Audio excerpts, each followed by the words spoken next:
we're going to discuss a game Magnus played in a very important tournament, the 2013 Candidates event in London. And this was played in round 10 against Boris Gelfand. I believe you were +3 at this point, so doing very well. You had the white pieces, almost surely a game you wanted to push for a win. For sure. So as you said, this was a 10th round. It was the culmination of my tournament, which had gone pretty well so far. I'd drawn the first 2 games. Then after 6 rounds, I was suddenly on +3. And after this game, I was on +4. And apart from the game against Rajabov, in which I was lost, I had no problem. So everything had sort of been going pretty smoothly, pretty well until this very point.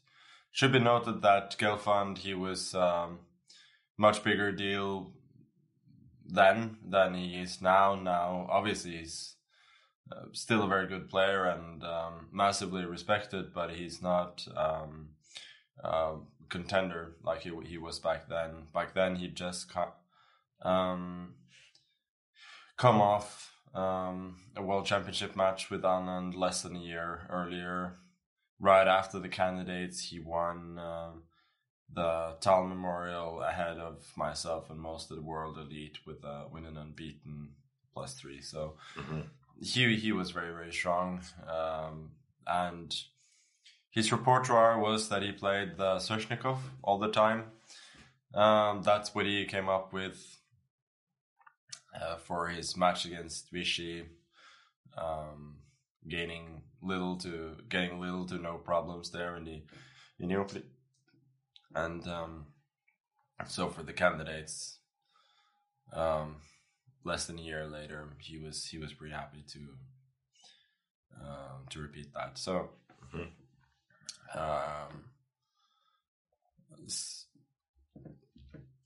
So this system was sort of chosen to fit my style here. Bishop, rook e1, bishop f1 takes d4. It's all very, very positional.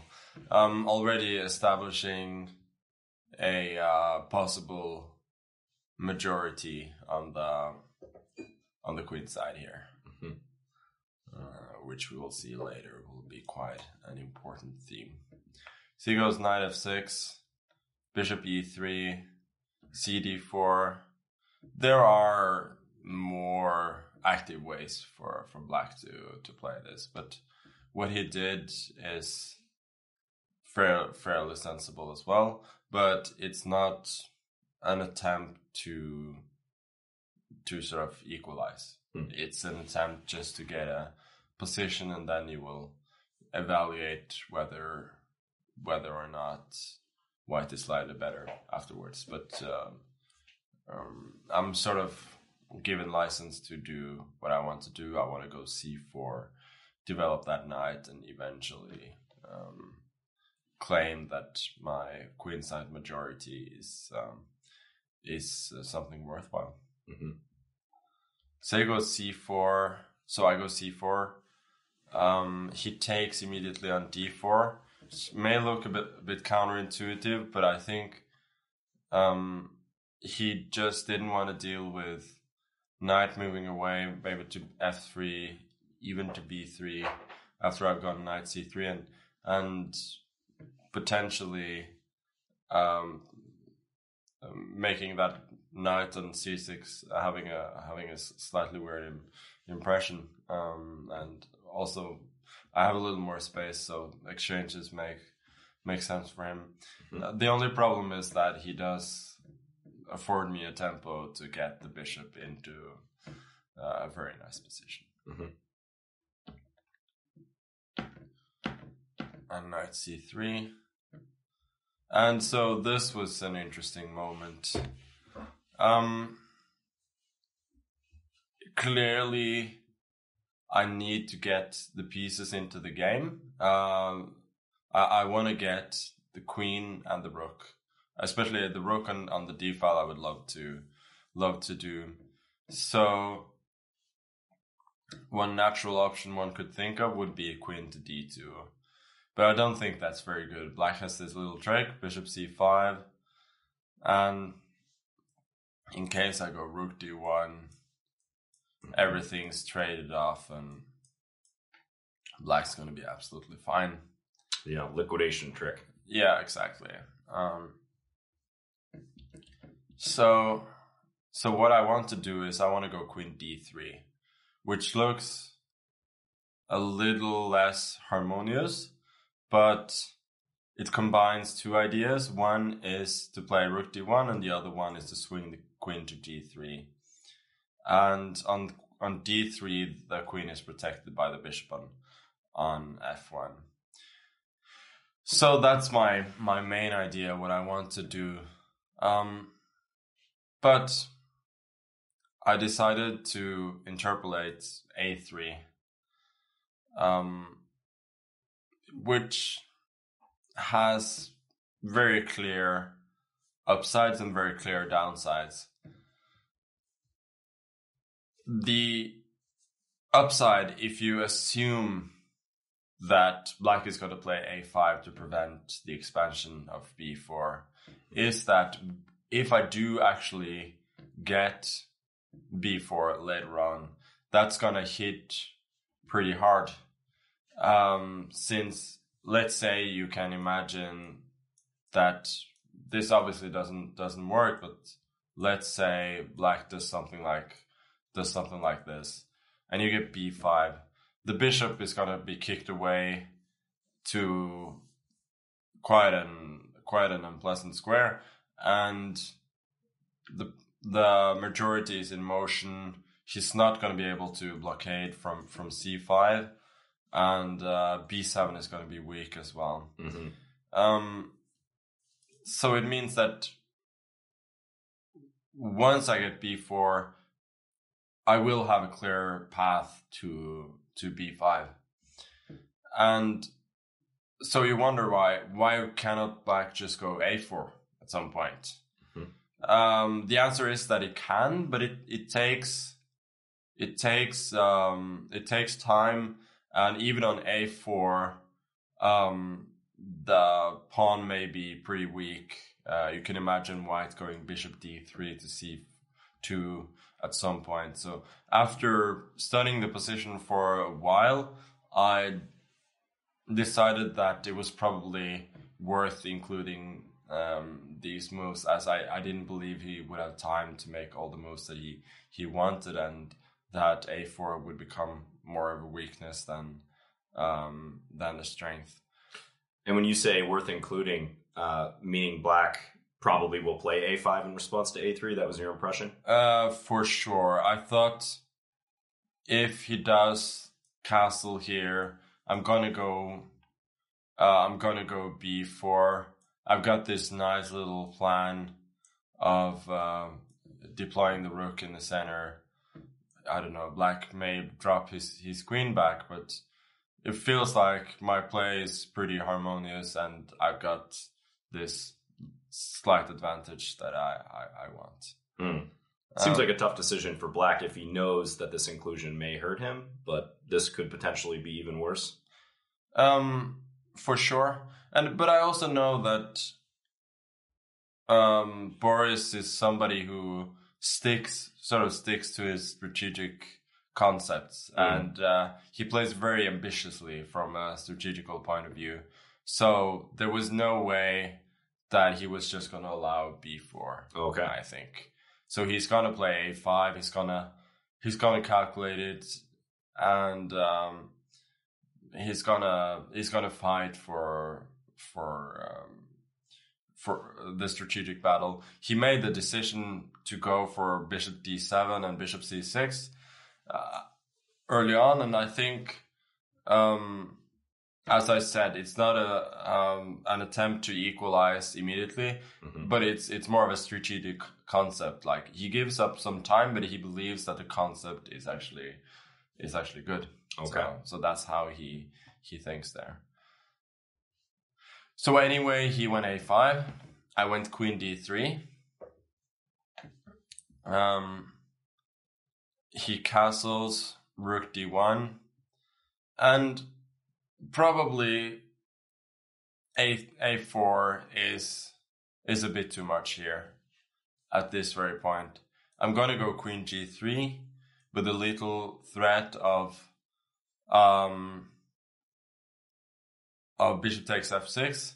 After queen a5, trying to be active, the position already screams for knight d5. Yeah, it does. And it's pretty easy to see that white is just much better. Everything's prepared for this with pieces in the center and everything. So he's not quite prepared to play a4 yet. Mm-hmm. So logically, he plays queen c7 instead, which is also what I had expected, preventing queen to g3. So for a while here, everything follows along the lines of what we both had planned. Queen b6, queen g3, and rook fd8.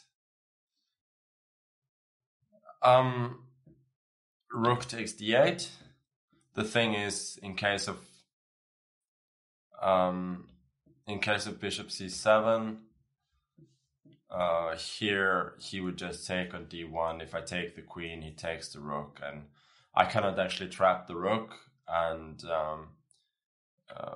he's just going to be absolutely fine, or probably even better. Mm-hmm.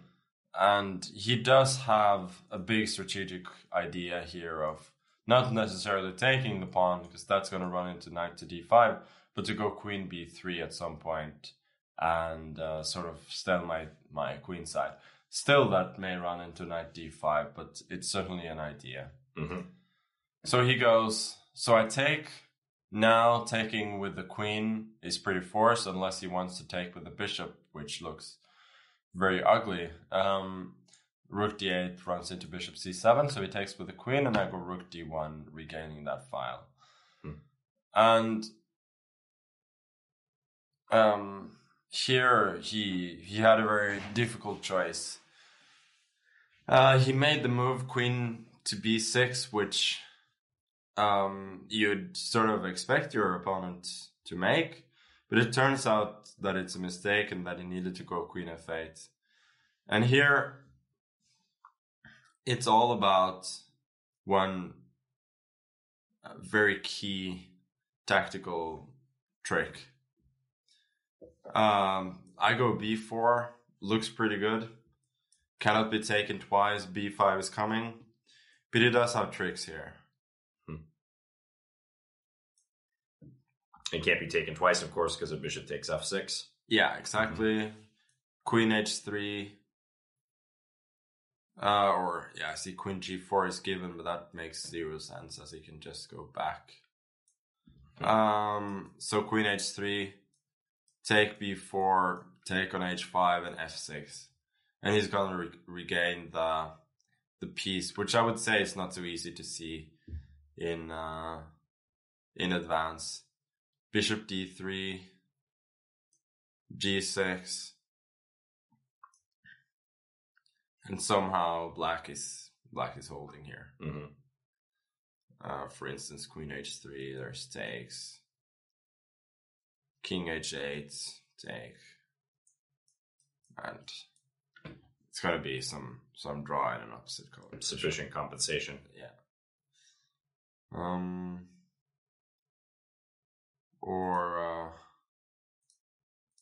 Also bishop takes g6, hg, queen g6, queen g7. I'm actually losing because queen f6 unfortunately runs into queen g2. Right. And in that case, if I do take on g7, then I have the same problems. Bishop d4 runs into e5. Mm-hmm. So he could actually have pretty much equalized by force there, which is not surprising. Would you have considered doing anything else against queen f8? Maybe, but all my play is really based on getting b4, so I didn't really see what else. Yeah. But to be honest, I didn't consider queen f8 much, because I thought queen b6 was his plan, and that's what he's going to do. Yeah, you're right. It seems difficult to do a whole lot else here other than try to use the 3 versus 2. I mean, certainly you can try to set up some tactics, but they're unlikely to work. Yeah, so he has a number of ideas. He can go rook d8, he can go a4 next, and also knight d7, kicking away the bishop.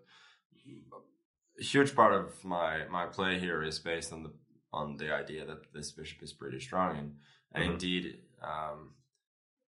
also here he can exchange the bishop by going for knight d7, but here actually I get bishop d6 and I keep control over the position, and I get this all important move later on of b5, kicking that important bishop away. But if you imagine that I make a winning move like h3 here, I could see this being pretty solid for black. Then a4. Yep.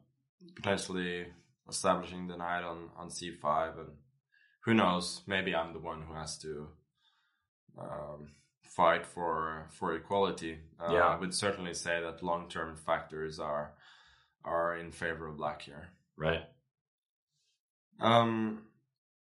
So probably queen f8 would have been a fairly logical draw. After all, he hadn't done too much wrong in the opening. Sure. And probably I needed to play a little less forcing in order to be slightly better, if there was something at all. So he went queen b6, which very much was what I expected. I go bishop d4, and he goes for queen b3. And now I don't have knight d5 as I might have earlier on, because he simply takes my rook.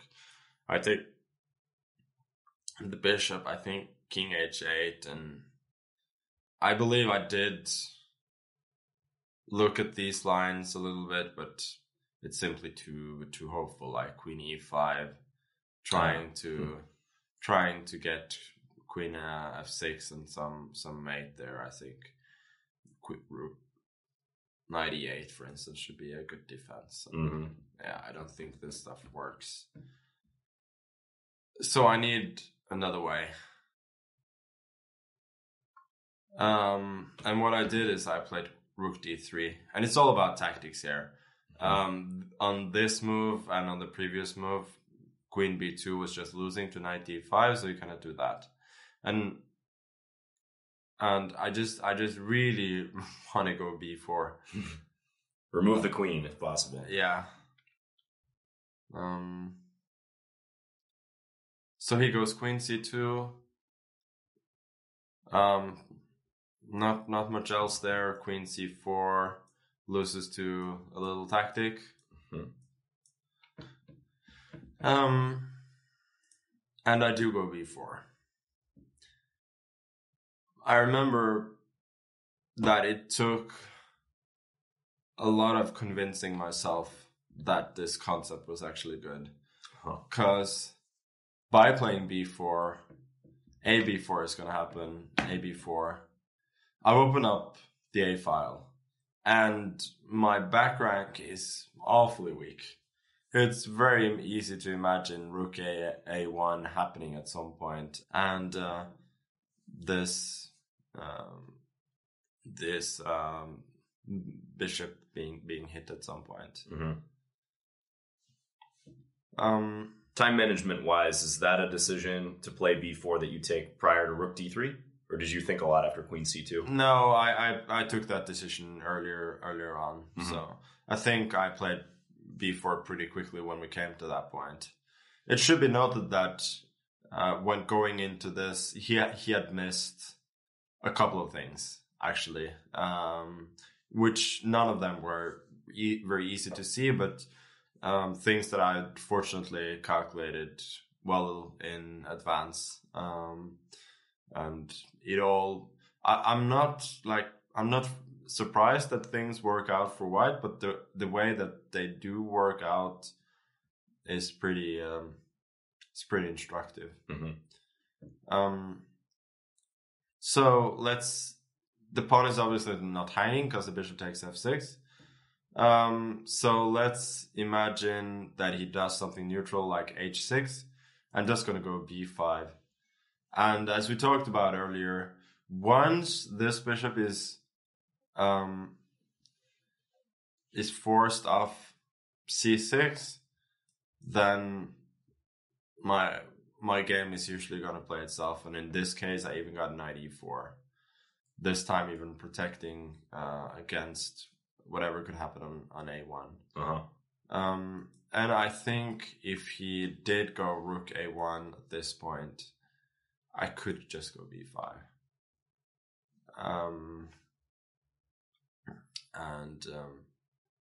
I don't think he has anything. Yeah, back rank looks secure. Yeah, it does look secure. Queen c1, I got rook d1, or I even got knight d1 hitting the rook.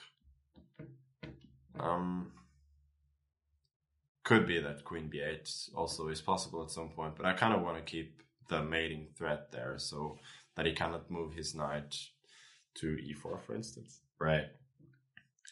And so he went knight h5, which is the best move. Just unfortunately for him, it's not really sufficient.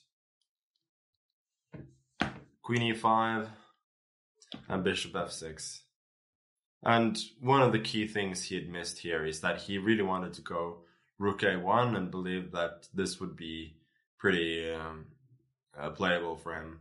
Unfortunately, as I'd seen, the tactics work out perfectly for me. I go knight d1, which is pretty forced, queen b8, bishop f8, bishop c5, h6, takes, king h7, and here is the move that he had missed, which is queen d6. He thought black has plenty of counterplay here. For instance, after queen f7, I guess there is bishop e4, and I'm probably losing. But after queen d6,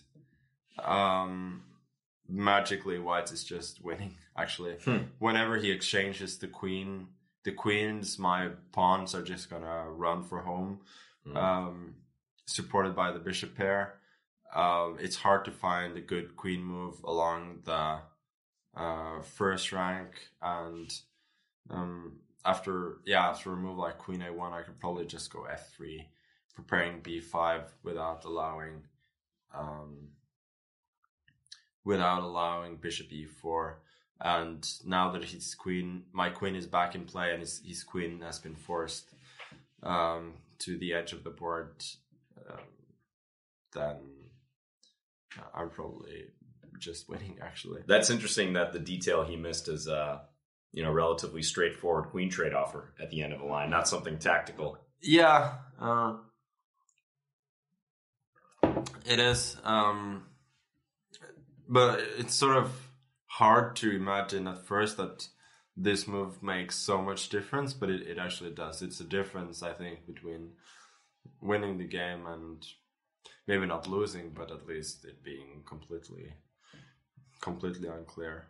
And it took some time to convince me as well that even here, after seeing queen d6, there are still some back rank issues, but eventually I realized that it's just all very, very strong. Yeah, some smoke and mirror type stuff, but yeah. So he goes bishop f6 instead, which is the best move, but it's also quite insufficient. I take on h5, bishop d4, queen c3, and here comes the main point, which was very, very pleasing. So neither of us have made luft for our kings, and since I am to move, I'm the one who can exploit it, and I go queen a5, which was sort of this was the whole point of this operation, starting with with queen b6. I would say after queen b6, all of this was just forced. Unfortunately for him, he made all the best moves there, but he couldn't. There wasn't much he could do. So now his rook is obviously forced into a passive position, and queen b6. And now I'm all ready to play b5 and bring this majority home. He goes e5. He needs to get this square for the bishop on d4, on e4. And I go rook d1, g6, b5, bishop e4. And here I did make an inaccurate move, which is queen to f6. I guess at this point, I felt like it's a familiar feeling. Like I felt like I'd done all the hard work, and nevertheless, it wasn't so easy to win, which shouldn't be too much of a surprise against such a strong player. So I probably should go rook d7 in case of queen e1 hitting the back rank. There is queen d6, and he doesn't actually have anything. Okay.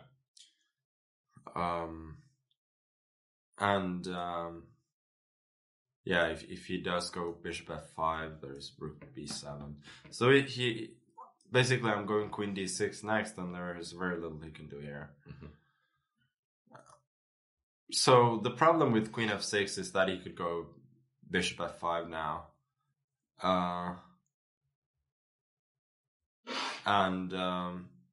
He could probably liquidate into an ending. Let's say rook d5, bishop e6, takes, and rook c8. And now what happens is after c5, he would go king f8, and he would go bishop d7 next, followed by f6, and I cannot actually prevent that, and I will eventually lose this pawn. Yeah, rook's running out of space on the 5th rank. So what I remember is that I kind of wanted to go rook e4 here, but I wasn't convinced by my winning chances there. Okay. However, he played h5 in the game, which was very similar. I go h4 myself, getting some luft for the king. He goes bishop f5, rook d5, and now in the same line, bishop e6 takes everything, c5. I go bishop d3, and I hit this pawn, which makes a lot of difference for in this particular line. So this means that here he just has to give up the e pawn. As a matter of fact, I think rook e8. I could go c5, for instance, and his queen is so strong here that there's little he can do. Yeah, he's kind of stuck. Yeah, he's definitely stuck. So he does. He does give up the pawn with queen c1, after which the game is still far from over. I'm forced to make some passive moves here in order to protect my my last rank. Queen, yeah, probably this was not so accurate on his part. Queen c3, because I get queen e4. Now hitting the pawn. Yeah, I should have protected that pawn with rook a7, but it's hard to imagine this actually holding. The point is, I guess after b6 he can go rook a2, and in case I take on b7 he's got queen b2, and I probably have to retreat, after which it takes, which is a definite achievement for him. So, but I probably should go queen f4 instead, intending rook c1, and then. But this is, at the moment, this is not a great extra pawn. stuck on the same square as my bishop, but I feel like eventually these pawns are going to run. Mm-hmm. So he goes rook a1, going for counterplay instead. And now the problem is that I got c5. Bishop never made a move after going to f1 early on, but it doesn't matter. My pawns are going to be way too strong. So he goes queen c3. And now we got my old weakness of playing a bit too quickly in winning positions.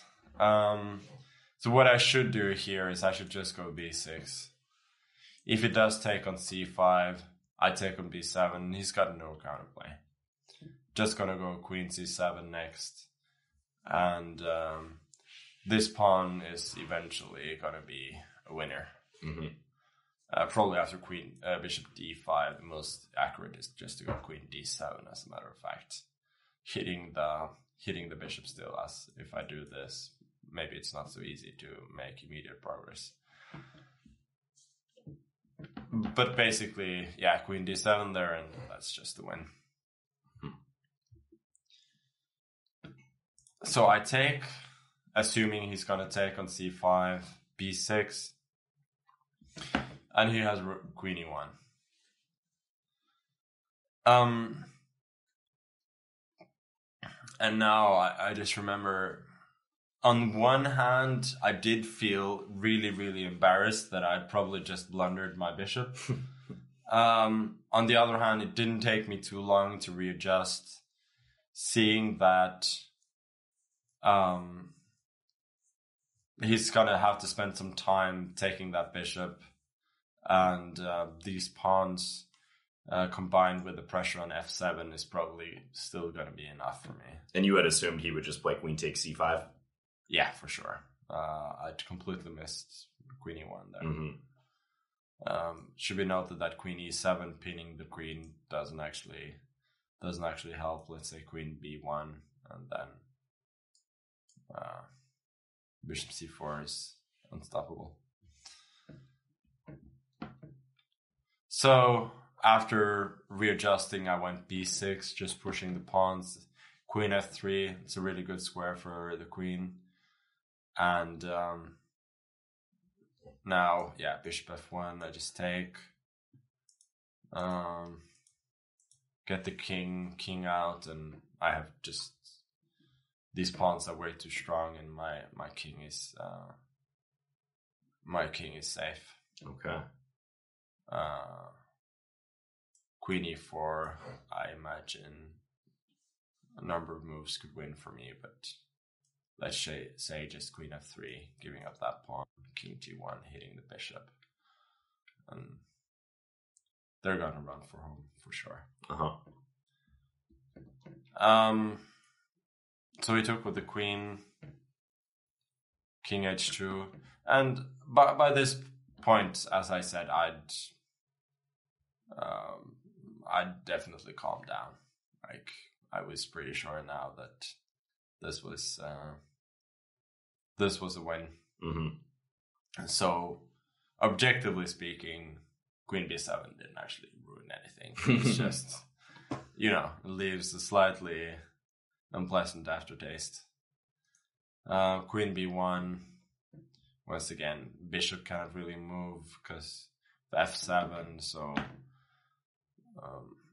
but here queen b5, bishop d5, queen d3, keeping everything completely safe, and b8 is happening next. Right. So that was it. Got it. Okay.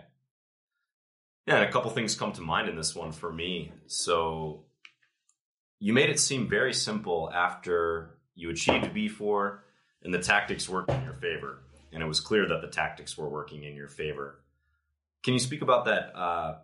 Both sides having a pawn majority, him, the 4 versus 3 on the king side, and why that doesn't matter versus the 2 versus 1? I think it's a lot about tactics, but my pawns are further advanced simply my majority can actually be used to kick his best piece, his best minor piece, the bishop on c6 away.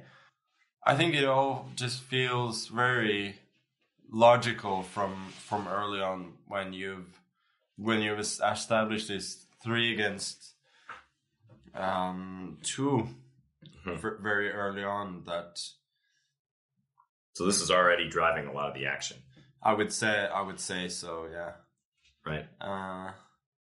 And it feels like the black majority is more of a long-term thing, and white majorities is more of a short-term advantage here. I don't know how exactly to put it, but I just feel very keenly that it's much easier to put my into motion, and I need to do that. Otherwise, I'm not gonna be even close to being better. Yeah, so I think it's so useful for viewers, to think about these structures when there's an imbalance like this, and how certain pieces being on board may affect the play.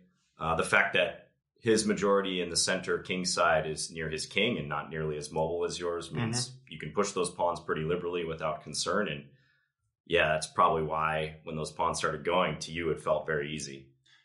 Yeah, and to me, it's all about getting this b5 move. And it's not necessarily even about queening the pawn. It's just that getting the bishop away from c6 is such a major strategic goal. It's hard to really explain exactly why. This bishop sort of keeps the whole queen side together for him. Once the bishop goes, he gives up the e4 square. The b7 pawn becomes weak, and he's just cramped. So, as would have been the case if he had not played a5 too, like we were talking about earlier. If he didn't try to stop you from playing b4. So let's imagine that he doesn't play a5, that he just castles, and we get something like this. I would say b5 is probably not such a big deal in this case, as I would have to take with the c pawn. And then at least he gets the d5 square for either his bishop or his knight. So I would say that that would be a bit different in the sense that I would then have to prepare a4 to go b5. So by a3, I do take some strategic risk of possibly allowing the black pawn to a4, but I did feel that this was outweighed by factors of time, and that b4 would come with a much, much greater effect, since then b5 is immediately on the cards afterwards. So what I did feel is that a3, after he goes a5, if I can play b4 with impunity, I'm probably just going to win the game. Wow. It's probably just going to be strategically absolutely busted. So, that's what I sort of liked about a3. Knowing that he was probably going to play a5, I feel that the stakes were really, really upped for him pretty early on, and that certainly is something that appealed to me. Got it. And final question, do you have any advice for players in the moment where you played too fast at the end and you played queen takes b7, missing the queen e1 back rank issues? For when that happens to people during games, what would you tell them to do? I would tell them in cases like this, well, generally don't panic, never panic. But I would say, especially in cases like this, even if you made a mistake, if your position-wise very, very good to begin with, there usually are resources, even when you've blundered. So just calm down and take your time to find to regain your bearings, and usually whatever you had before can be salvaged. And remember that it's also worth salvaging half a point if it's gone that badly. Yeah. Yep. And usually taking more time than normal is probably a good idea to readjust. Yeah, that's for sure. Don't be tempted to continue to play fast and try to convince your opponent you saw everything. Yeah, and yeah. First of all, probably take a long breath, basically, and just try and readjust. And I still consider this to be one of my definitely better games of my career. So in that sense, although I'm a bit upset that I blundered, I felt like the damage it did was so little, seeing that the game was over in a few moves, that I've kind of come to peace with it. So. Okay. Great practical advice and insight into the tactics and also the pawn majorities that were driving the action in this game. Yeah, I feel like it's really instructive. The fact that that after Queen B6, White is almost winning, and it's not because I'm mating on the king side, or there are some decisive tactics, although there are a bunch of tactics, but I'm almost winning because this pawn is going to get to b5, which, it's not something that I think you would think would strike you at first glance.